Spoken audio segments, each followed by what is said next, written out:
নমস্কাৰ ছাত্ৰ ছাত্ৰীসকল আজি অসম জাতীয় বিদ্যালয় অষ্টম শ্ৰেণী গণিতৰ 1 নম্বৰ চেপ্টাৰ সংহতিটো কৰাম এতিয়া প্ৰথমে আমি সংহতি ধাৰণাটো লৈ ল'ব লাগিব সংহতিনো কি বস্তু কেনে ধৰণৰ আৰু গতিকে আমি ধাৰণাটো ল'ম সংহতি এটা সংজ্ঞাটো চোৱা সুসংগঠিত বস্তু বা পদৰ থোপ বা সংঘকে সংহতি বোলা হয় এতিয়া সংগঠিত বুলি কৈছে সুসংগঠিত মানে সুনিৰ্দিষ্ট হ'ব লাগিব আৰু স্পষ্ট হ'ব লাগিব আৰু আমি সহজতে চিনিব পৰা হ'ব লাগিব আৰু গণনা কৰি শেষ কৰিব পৰা হ'ব লাগিব তাকে সংহতি বুলি কোৱা হয় এতিয়া চোৱা আমি যদি উদাহৰণস্বৰূপে চাওঁ যে 1 নম্বৰটো মই দিছোঁ ইংৰাজী বৰ্ণমালাৰ স্বৰবৰ্ণৰ সংগ্ৰহ এইটো চোৱা ইংৰাজী বৰ্ণমালাৰ স্বৰবৰ্ণ বুলি কৈছে গতিকে ইংৰাজী বৰ্ণমালাকেইটা যিকেইটা স্বৰবৰ্ণ আছে আমি সেইকেইটা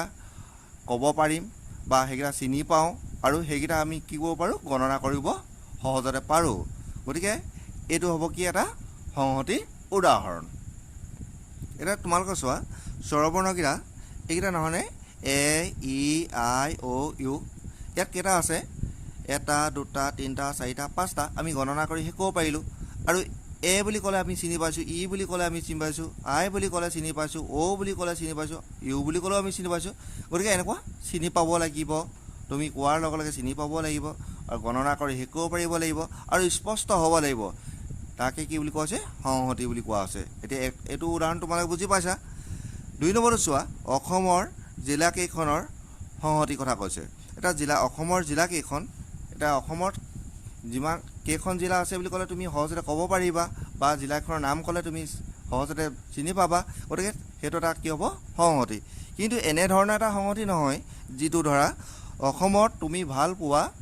জিলাকেইখনৰ সংহতি এতিয়া ধৰি লোৱা তুমি যিখন জিলা ভাল পাইছা সেই জিলাখন অন্য এজনে হয়তো ভাল নাপাবও পাৰে বা অন্য এজনে যিখন জিলা ভাল পাইছে সেইখন জিলা তুমি ভাল নাপাবও পাৰা গতিকে তেনে এটা সংহতি উদাহৰণ হ'ব নোৱাৰে 3 নম্বৰটো চোৱা ভাৰতবৰ্ষৰ ৰাজ্যকেইখনৰ সংহতিটো দিছোঁ এতিয়া ভাৰতবৰ্ষৰ ৰাজ্য কেইখন আছে এইটো তোমালোকে সহজে ক'ব পাৰিবা চিনিও পোৱা নহয় জানো তাৰপিছত 4 নম্বৰটো চোৱা যে বৰ্ণৰে আৰম্ভ হোৱা বছৰটোৰ সকলো মাহৰ সংহতি এটা দিছোঁ যে আখৰে আৰম্ভ হোৱা বুলি ক'লে জানুৱাৰী জুন আৰু জুলাই 3টা মাহ আছে গতিকে এই 3টা তোমালোকে গণনা কৰি শেষ কৰিব পাৰিবা জানুৱাৰী জুন জুলাই আৰু এইকেইটা জুন বুলি ক'লে তোমালোকে এটা মাহৰ নাম বুজিবা জুলাই বুলি ক'লে মাহৰ নাম জুন আৰু জানুৱাৰী বুলি ক'লে কি হয় এটা মাহৰ নাম বুজায় তোমালোকে সহজতে চিনি পোৱা সেইকেইটাক এটা গতিকে এইটো কি হ'ব এটা সংহতিৰ উদাহৰণ 5 নম্বৰটো চোৱা 50তকৈ সৰু স্বাভাৱিক সংখ্যাৰ সংহতি গতিকে 50ৰ তলত যিখিনি সংখ্যা আছে এইখিনি তোমালোকে সহজতে গণনা কৰিব পাৰিবা আৰু কি কৰিব পাৰিবা এইকেইটা 1 বুলি ক'লে তুমি চিনি পাবা বা 20 বুলি ক'লে তুমি কি কৰিব পাৰিবা এইটো সহজতে 20টো কেনেকুৱা আছে তোমাৰ চিনি পাবা গতিকে এনেকুৱা ধৰণৰ কি বুলি কোৱা হৈছে সংহতিৰ উদাহৰণ গতিকে সংহতিৰ সংজ্ঞা আৰু সংহতিৰ উদাহৰণ তোমালোকে ভালদৰে বুজি পাইছা বুলি ভাবিছোঁ এতিয়া আমি চাম ইয়াৰ পিছত কি আছে এতিয়া সংহতিৰ মৌল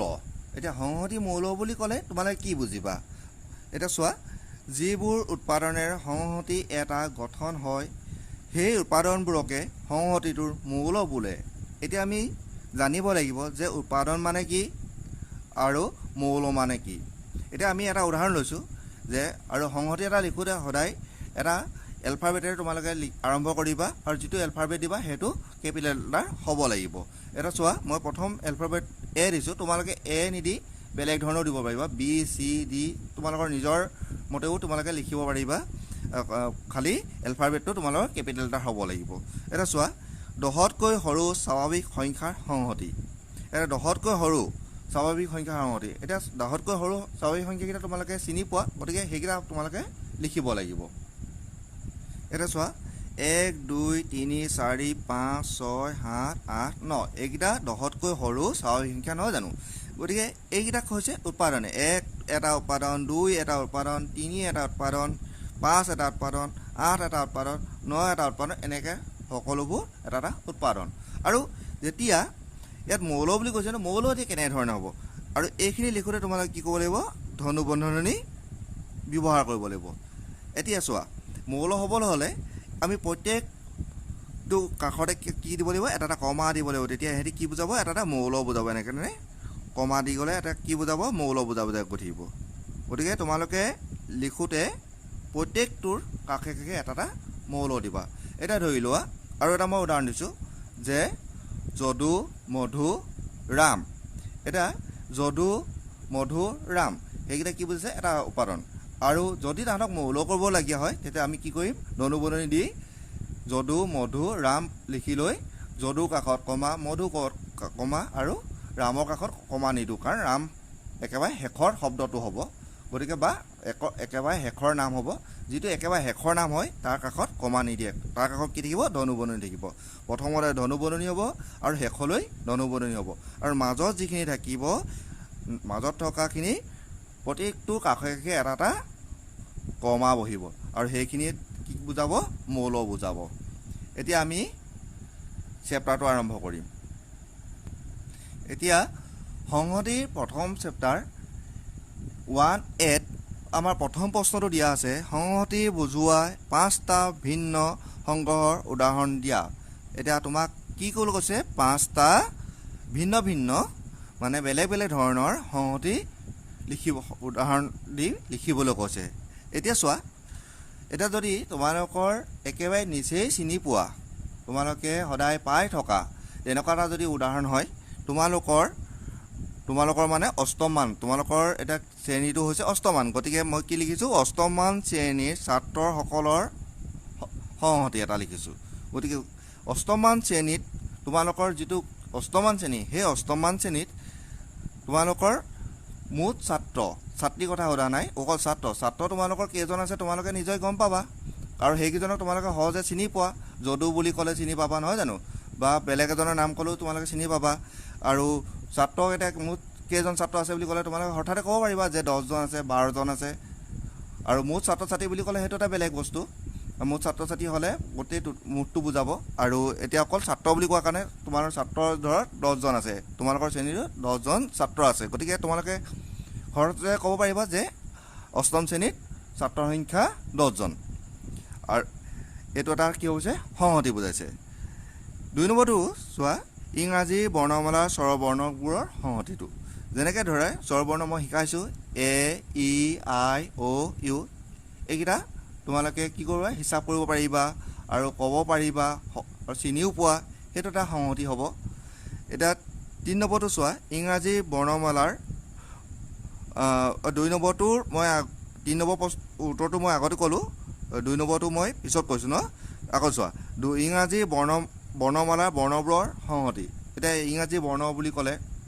বৰ্ণমালাকেইটা বুলি ক'লে এৰ পৰা তোমালোকৰ জেডলৈকে বুজাব গতিকে সেই তাত এৰ পৰা জেডলৈকে কেইটা আছে তোমালোকে ভালদৰে জানা গতিকে কি হয় সেইকেইটা এটা সংহতিত পৰিব 4 নম্বৰটো চোৱা সপ্তাহটোৰ বাৰকেইটাৰ সংহতি এতিয়া সপ্তাহটোত তোমাৰ 7 দিন থাকে তোমালোকে ভালদৰে জানা আৰু সপ্তাহটো বাৰকেইটা কি বাৰ বুলি সুধিলে তোমালোকে সহজতে ক'ব পাৰিবা গতিকে সহজতে ক'ব পৰা হ'ব লাগিব স্পষ্ট হ'ব লাগিব বুলি কৈছিলে সংহতি সংখ্যাটো কি বুলি কৈছিলে স্পষ্ট হ'ব লাগিব আৰু সহজতে ক'ব পৰা হ'ব লাগিব সহজতে চিনিব পৰা হ'ব লাগিব সেইটোকে কি বুলি কৈছে এটা সংহতি গতিকে সপ্তাহৰ বাৰকেইটা সংহতিটো সপ্তাহত 7 দিন আছে বাৰকেইটা বুলি ক'লে তোমালোকে সহজতে ক'ব পাৰিবা সোমবাৰ মঙলবাৰ গতিকে সেইকেইটা তোমালোকৰ সহজ নহয় জানো সেইকেইটা কি হৈছে সংহতি বুলি কৈছে 5 নম্বৰটো উদাহৰণ দিছোঁ যে বছৰৰ ইংৰাজী মাহকেইটা সংহতি এতিয়া বছৰটোত যদি মই কওঁ 13টা মাহে এটা বছৰ শুদ্ধ হ'ব জানো কেতিয়াও নহয় কাৰণ বছৰটোত কেইটা মাহ থাকে 12টা মাহ মই যদি কওঁ তোমালোকৰ বছৰটোত 13টা মাহ আছে তোমালোকে কেতিয়াও বিশ্বাস নকৰিবা গতিকে সেইটো এটা সংহতি হ'ব নোৱাৰে আমি কি ক'ব লাগিব যে বছৰটোত 12টা মাহহে আছে গতিকে 12টা মাহ থকাটো কি হ'ব বছৰটোৰ কাৰণে এটা সংহতি হ'ব আৰু সেই বছৰটো 12টা মাহ তোমালোকৰ কি হ'ব জানুৱাৰী ফেব্ৰুৱাৰী সহজতে তোমালোকে চিনি পোৱা বা তোমালোকে কি কোৱা কেইটা মাহ আছে বুলি ক'লে সহজতে ক'ব পাৰি 12টা মাহ আছে বুলি নহয় জানো এইটো হৈছে তোমালোকৰ সংহতি উদাহৰণ বা সংহতি বুজোৱা 5টা ভিন্ন উদাহৰণ গতিকে 1 নম্বৰ প্ৰশ্নটোৰ মই ইয়াত 5টা উদাহৰণ বেলেগ ধৰণে দিছোঁ আৰু যেতিয়া মই সংহতি বুজাইছিলোঁ সংহতি সংজ্ঞা বুজাইছোঁ তাতো মই 5টা উদাহৰণ দিছোঁ গতিকে তোমালোকৰ মই টোটেল 10টামান উদাহৰণ দিছোঁ চাগে গতিকে তাৰ ভিতৰত তোমালোকে যিকেইটা সহজ পোৱা সেইকেইটাকে লিখি ল'বা আৰু ভালদৰে তোমালোকে বুজি ল'বা প্ৰথমতে সংহতি কাক বোলে সংহতি কেনেধৰণে এটা সংহতি হয় গতিকে সেই বস্তুখিনি তোমালোকে যদি ধাৰণাখিনি ভালদৰে বুজি পোৱা তেতিয়া সংহতি উদাহৰণ দিবলৈ তোমালোকে একেবাৰে সহজ হ'ব এতিয়া আমি ইয়াৰ পিছৰ প্ৰশ্নটো কৰিম এতিয়া 2 নম্বৰ প্ৰশ্নটো তোমালোকক দিছে যে সংহতি নুবুজোৱা 5টা ভিন্ন উদাহৰণ দিবলৈ কৈছে এতিয়া প্ৰথমটো কি দিলে যে সংহতি বুজোৱা 5টা উদাহৰণ আৰু 2 নম্বৰটো দিছে সংহতি নুবুজোৱা 5টা উদাহৰণ এটা চোৱা 1 নম্বৰ উদাহৰণটো হৈছে তোমালোকৰ শ্ৰেণীত চোকা ছাত্ৰ ছাত্ৰীৰ সংখ্যাটো বিচাৰিছোঁ মই এতিয়া তোমালোকৰ শ্ৰেণীত হয়তো ধৰা এজন ছাত্ৰই কি হয় চোকা তেওঁ কিন্তু ক'বলৈ বা শিক্ষকে যদি সোধে তেওঁ ক'বলৈ অকণমান লাজ কৰিব পাৰে ভয় কৰিব পাৰে কিন্তু তেওঁ চোকা ল'ৰা গতিকে আৰু এজনে খুব আগতীয়াকৈ ধৰি অংকবোৰ কৰিছে বা ইংৰাজী প্ৰশ্ন উত্তৰ কৰিছে এতিয়া আমি ক'ব পাৰিম জানি যে সেইজনে চোকা বা যিজনে লাজ কৰিলে সেইজনে গেধা গতিকে আমি নিৰ্দিষ্টকৈ ক'ব নোৱাৰোঁ যে আমুকজনে চোকা আমুকজন গেধা বুলি গতিকে সেইটো এটা সংহতি হ'ব নোৱাৰে 2 নম্বৰটো চোৱা অসমৰ ভাল মানুহবোৰৰ সংহতি এটা উদাহৰণ দিছোঁ গতিকে অসমৰ ভাল মানুহ বুলি ক'লে তুমি হয়তো যিজন মানুহক ভাল পোৱা সেইজন মানুহক হয়তো মই ভাল নাপাবও পাৰোঁ বা মই যিজন মানুহক ভাল পাওঁ সেইজন মানুহক হয়তো তুমি ভাল নাপাব পাৰা গতিকে এইটো এটা সংহতি হ'ব নোৱাৰে 3 নম্বৰ উদাহৰণটো চোৱা বিশ্বৰ ওচৰৰ সংখ্যাবোৰৰ সংহতি বিশ্বৰ ওচৰৰ যিবিলাক সংখ্যা আছে সেই সংখ্যাবিলাক কি হয় এটা সংহতি উদাহৰণ নহয় 4 নম্বৰ উদাহৰণ চোৱা মহানগৰীৰ ডাঙৰ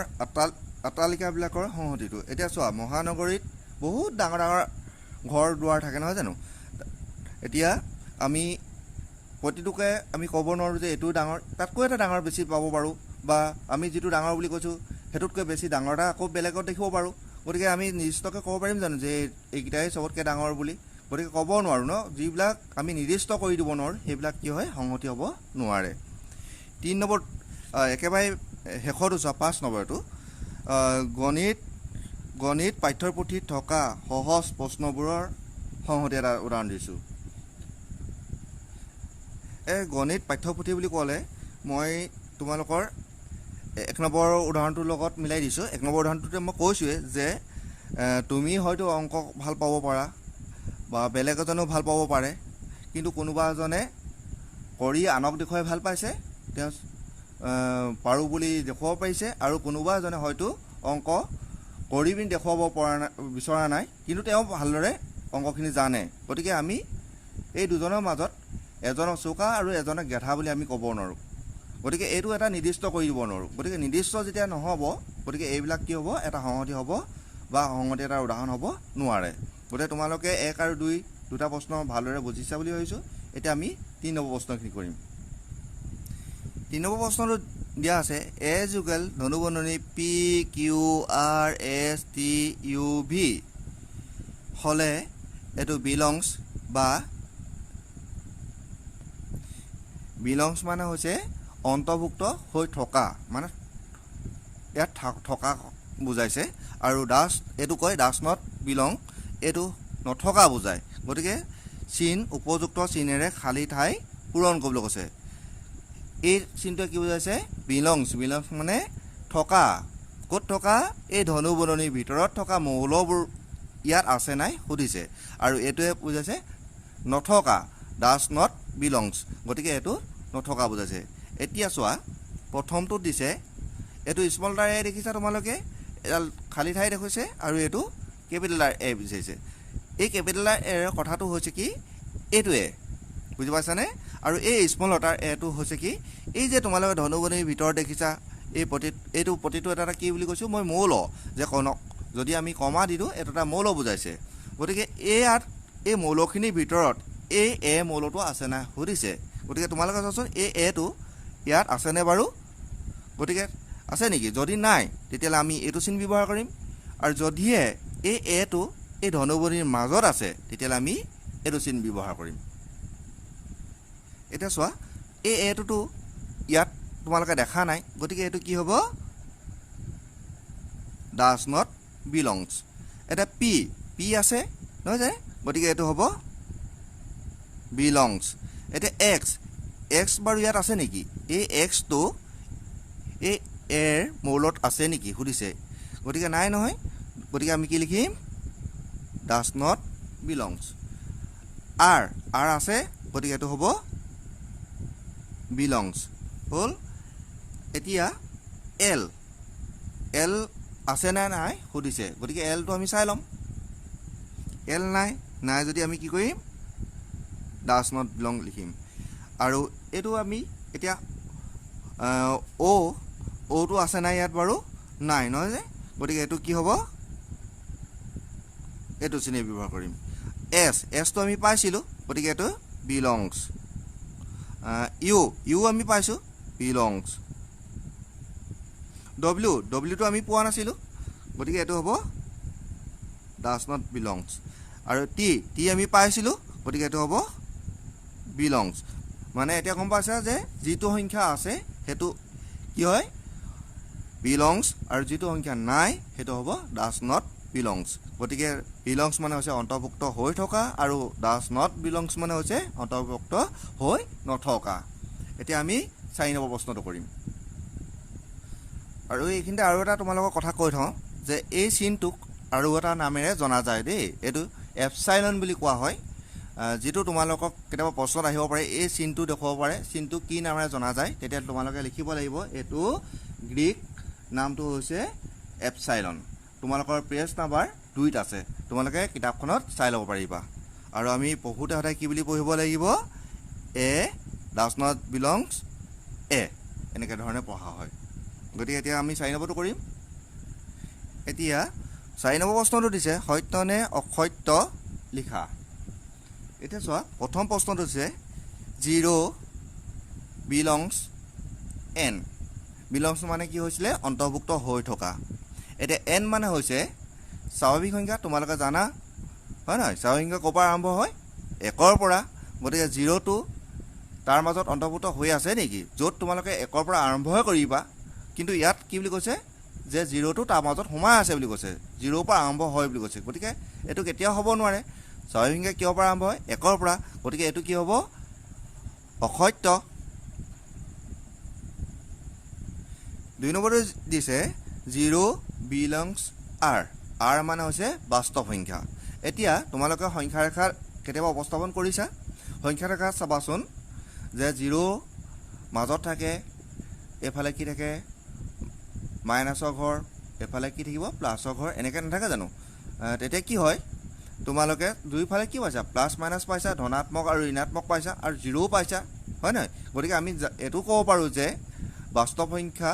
মানে 0ৰ পৰা আৰম্ভ হয় গতিকে 0 এটা কি হয় বাস্তৱ সংখ্যাত পৰিব গতিকে এইটো কি হ'ব সত্য হ'ব